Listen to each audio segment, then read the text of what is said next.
Hello दोस्तों, free online teaching one में आपका स्वागत है। आज हम वर्कशीट 2020-21 विषय विज्ञान हिंदी माध्यम कक्षा 8वीं माह फरवरी विज्ञान की वर्कशीट का सॉल्यूशन देखेंगे। इसके पहले के वीडियो में हमने आपको हिंदी, अंग्रेजी और गणित की वर्कशीट का सॉल्यूशन उपलब्ध करा दिया था। यदि आपने इसके पहले के वीडियो को नहीं देखा है तो डिस्क्रिप्शन में दी गई लिंक पर जाकर आप देख सकते हैं। इससे पहले यदि आपने हमारे चैनल को सब्सक्राइब नहीं किया है तो प्लीज सब्सक्राइब कीजिए, साथ में बेल आइकन को भी प्रेस कीजिए ताकि कोई वीडियो की नोटिफिकेशन आप तक सबसे पहले पहुंचे। तो चलिए वीडियो को स्टार्ट करते हैं। तो हम सबसे पहले देखते हैं खंड आ। तो इसमें प्रश्न क्रमांक पहला है आ नंबर का क्वेश्चन। चित्र में दर्शाए गए कृषि औजार को देखकर निम्न प्रश्नों के उत्तर दीजिए। इसमें पहला क्वेश्चन है उपरोक्त कृषि औजार किस कार्य में उपयोगी हैं। तो हम इस क्वेश्चन का आंसर देखते हैं। तो यह आपके प्रश्न क्रमांक 1 के आ नंबर के पहले क्वेश्चन का आंसर हो जाएगा। यह बहुमुखी मशीन है जिससे कटाई और सफाई का काम एक साथ किया जा सकता है। तो यह आपका आंसर हो जाएगा।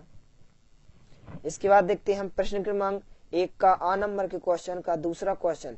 कृषि कार्य में उपयोगी कोई दो अन्य यंत्रों के नाम लिखिए। तो हम इस क्वेश्चन का आंसर देखते हैं। तो यह आंसर हो जाएगा दूसरे क्वेश्चन का। दो यंत्र कौन कौन से हो जाएंगे? ट्रैक्टर और हार्वेस्टिंग मशीन। तो ये आपका आंसर हो जाएगा। इसके बाद देखते हैं हम प्रश्न क्रमांक 2 नंबर का क्वेश्चन। तो 2 नंबर क्वेश्चन है नीचे कृषि पद्धतियों से संबंधित शब्द दिए गए हैं, उन्हें सही क्रम में व्यवस्थित कीजिए। तो यहाँ पर हम कटाई, बुआई, बीज बोना, खाद देना, जुताई और हल चलाना, सिंचाई, खरपतवारों को निकालना। तो हम इस क्वेश्चन का आंसर देखते हैं। तो यह 2 नंबर के क्वेश्चन का आंसर हो जाएगा। इसको आपको इस प्रकार से सही क्रम में लिख देना। सबसे पहले जुताई और हल चलाना, फिर उसके बाद बीज बोना, फिर बुआई, फिर खाद देना, फिर सिंचाई, फिर खरपतवार निकालना, कटाई। तो आपको यहाँ से यहाँ तक लिख देना है। इसके बाद देखते हैं हम प्रश्न क्रमांक 2 निम्न प्रश्नों के उत्तर दीजिए। इसमें पहला क्वेश्चन है गुथा आटा और तली पूड़ी को 1 या 2 दिन खुले में छोड़ देने पर दोनों में क्या परिवर्तन होगा? होने वाले परिवर्तन का उचित कारण लिखिए। तो हम इस क्वेश्चन का आंसर देखते हैं। तो ये आपके प्रश्न क्रमांक 2 के पहले क्वेश्चन का आंसर हो जाएगा। गुथा आटा 2 दिन बाद आकार में पहले से बड़ा होगा क्योंकि खमीर बैक्टीरिया की वृद्धि के कारण यह CO2 छोड़ता है। पूरी आकार में छोटी होती है क्योंकि इसे तेल से निकाला जाता है। तेल गैप में से दाग को निकाल लेता है। तो आपको यहाँ से यहाँ तक लिख देना है, आपका आंसर हो जाएगा। इसके बाद देखते हैं हम प्रश्न क्रमांक 2 का दूसरा क्वेश्चन। कुली को जब भारी बोझ उठाना होता है तो वे अपने सिर पर एक कपड़े को गोल लपेट कर क्यों रखते हैं? तो हम इस क्वेश्चन का आंसर देखते हैं। तो यह प्रश्न क्रमांक 2 का दूसरे क्वेश्चन का आंसर हो जाएगा। आपको यहाँ से यहाँ तक लिख देना है। इसके बाद देखते हैं प्रश्न क्रमांक 3 2 कागज के कप लेकर 10 से 15 मीटर की दूरी से जोड़िए। चित्रानुसार दूर खड़े होकर साथी से बात कीजिए।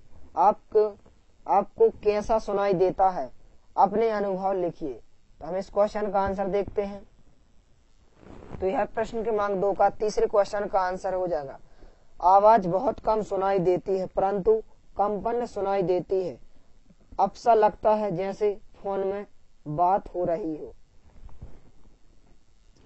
इसके बाद देखते हैं हम प्रश्न क्रमांक 3 निम्न प्रश्नों के उत्तर दीजिए। इसमें पहला क्वेश्चन है रसोई घर में काम करते समय पॉलिस्टर से बने वस्त्र क्यों नहीं पहनना चाहिए? तो हम इस क्वेश्चन का आंसर देखते हैं।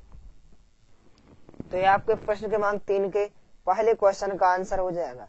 पॉलिस्टर एक संश्लेषित रेशा है जो शीघ्र आग पकड़ लेता है और पिघलकर शरीर से चिपक कर दर्द भरी जलन पैदा करता है। इसलिए रसोई में काम करते समय पॉलिस्टर के कपड़े नहीं पहनना चाहिए। तो ये आपका आंसर हो जाएगा। आपको यहाँ से यहाँ तक लिख देना। इसके बाद देखते हैं हम प्रश्न क्रमांक 3 का दूसरा क्वेश्चन। क्या कारण है कि आग बुझाने वाले कर्मचारियों के परिधानों पर आग नहीं लगती? तो हम इस क्वेश्चन का आंसर देखते हैं। तो यह प्रश्न क्रमांक 3 के दूसरे क्वेश्चन का आंसर हो जाएगा। आग बुझाने वाले कर्मचारियों के परिधानों पर मेलामाइन प्लास्टिक की परत चढ़ी होती है जो अग्निरोधक बनाती है। तो आपको यहाँ से यहाँ तक लिख देना है, आपका आंसर हो जाएगा। इसके बाद देखते हैं हम प्रश्न क्रमांक 4 का पहला क्वेश्चन। मान लीजिए दुर्घटनावश साबुन के पानी से भरी बाल्टी संगमरमर के किसी फर्श पर उलट जाए।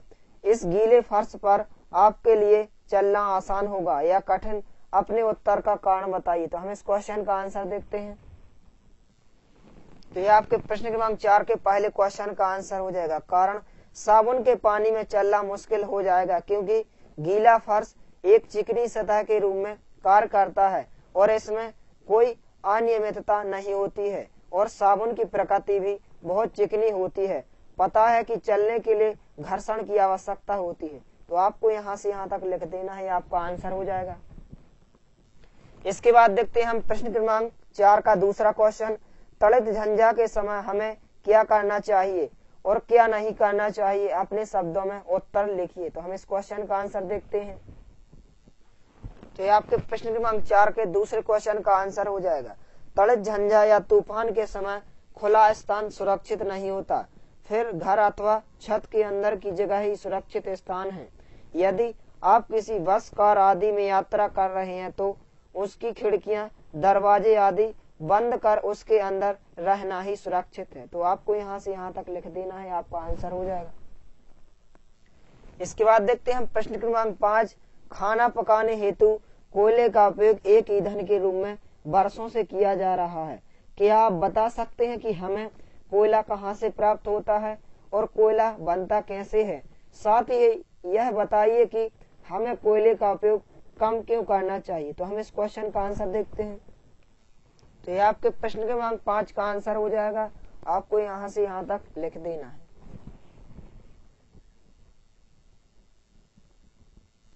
इसके बाद देखते हैं हम प्रश्न क्रमांक 6।